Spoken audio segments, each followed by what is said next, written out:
손에 주홍색 실을 매니라. 이런 주홍색 실 여기서 말씀해 볼까 합니다.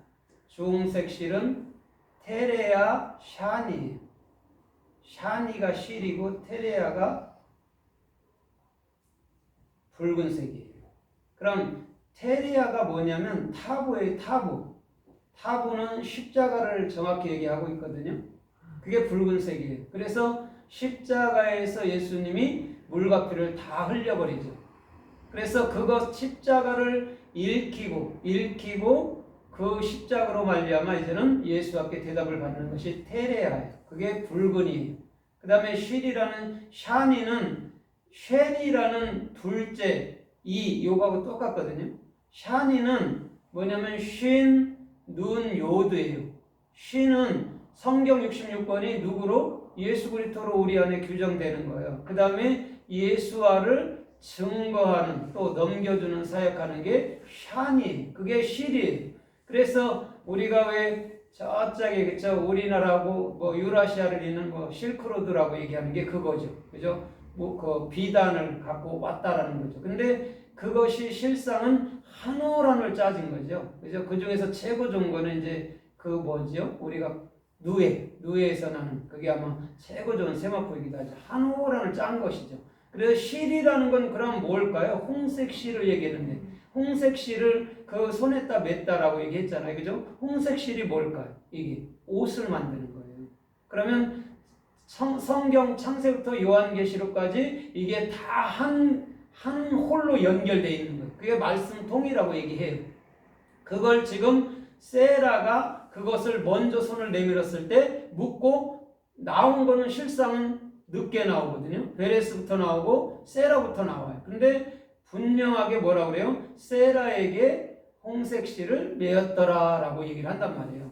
그러면 오늘 보세요. 이 홍색 실이라는 게 십자가에서 예수님께서 옷을 벗어주죠. 다 그죠? 십자가에서 피 흘리고 옷도 다 벗어서 누구에게 주냐면 군병들에게 주는 거예요. 군병들이 유독히 노나 가진 거예요. 그럼 군병들이라는 것이 뭐냐면 우리 각자 성도들을 얘기하는 거예요. 예수님 곁에서 그것을 사복음으로 찢어서 사복음에서 십자가로 찢어서 그걸 말씀 통으로 가져야 된다라는 거죠. 그게 오늘 붉은색 실이라는 거죠. 그 세라의 손에 메었던 붉은색 실이라는 것이죠. 그러면 이것은 십자가에서 성경 66권을 완성해서 우리에게 넘겨주는 거구나로 보면 되는 것이죠. 그것이 홍색 실, 테레아 여러분 샤니란 말이죠. 그러면 오늘 테레아 샤니라는 이 홍색 실이 성서에서 또 어떻게 쓰였고 또 어떻게 말씀하는가 우리가 좀 살펴보면서 은혜를 받아보도록 하겠습니다.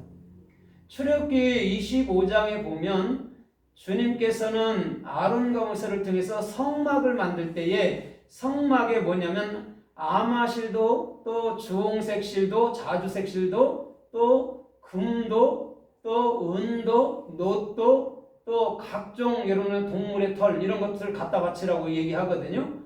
그걸로 성막을 만들어 버려요. 그때 주홍실 할 때가 그 성막에 꼭 들어간단 말입니다. 아니면 해달에 붉음을 들인 해달의 가죽으로 성막 맨 바깥에를 씌워서 이렇게 싸지요. 그건 뭐냐면 십자가의 은혜가 없이는 우리는 결단코 존재하지도 살지도 않는다라는 거죠. 그러면 성막이라는 게 근본 원칙이 뭐냐면 십자가에서부터 완벽하게 어디로 들어가죠? 주님 마음이라는 지성소까지 들어가 버리는 거예요. 십자가가 없이는요 결단코 걸리 들어갈 수가 없어요. 십자가에서 나의 생각이 죽고 영적인 생각으로 말미암아 주님 마음이라는 지성소로 들어가는 거예요. 그것이 정육면체란 말이에요.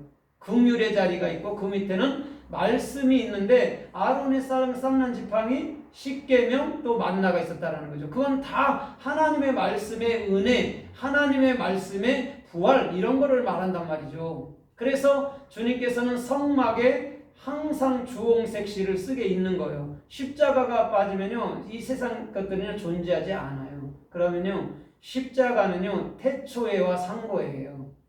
예수님은 처음부터 십자가를 얘기하는 거예요. 그걸 모르면 그걸 선악과로 우리가 받아먹게 되는 것이고, 그걸 알게 되면 나라는 이 선악의 주체가 완벽하게 끝나는구나를 태초의 상고에부터 우리는 알아야 된단 말이죠. 그러면 태초부터 십자가는 서 있는 거예요. 뭘로? 생명나무로. 그래서 십자가에는 두 십자가가 보여지는데, 그것은 반드시 우리가 이 땅에서 반복적으로 훈련받고 반복적으로 생명의 영에 이끌려서 살라고 말하는 여러분들 생명나무와 십자가나무를 동시에 보여주는 거예요. 근데 그것은 동산 한 중앙에 있었다라고 얘기한단 말이죠.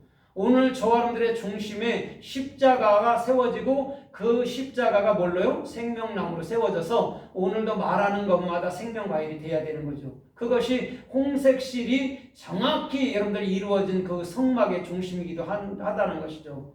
그래서 레위기서 14장에도 보면,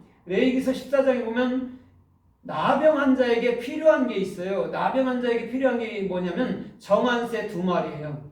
한 마리는 죽고 시내에서 흘려서 주고 피를 흘려 죽고, 한 마리는 날려보내고, 그 다음에 백향목이 필요하고, 그 다음에 우슬초가 필요하고, 그 다음에 홍색실이 필요해요. 이 정확히 여러분 말하면 4-5가지가 필요하단 말이에요. 이것도 다 사복음에서 사도행전까지 말씀하고 있는 거란 말입니다. 거기에 홍색실을 분명히 얘기했는데, 실제 새 한 마리가 피 흘려 또 죽는단 말이에요. 질그릇 안에서. 오늘 정확히 그 질그릇 안에서 피 흘리며 죽는 그 새는 예수 그리스도인 줄 믿습니다. 그 홍색실을 얘기해 주는데, 그게 실제로 여러분 피가 돼서 흘러가는 거예요. 생명수로. 그러면 홍색실하고 여러분 뭐냐면 지금 새가 죽는 예수님의 죽음하고 똑같단 말이에요. 그러면 뭐가 입혀지냐면 세마포로 된 옷을 저와 여러분들의 삶 속에 입혀주는 거예요.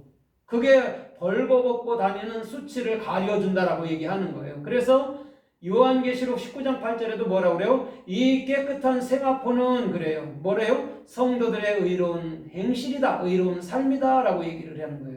의에 대해서 배웠잖아요. 차데크. 예수님이 책임져 주시고 그 삶을 살도록 우리를 이끌어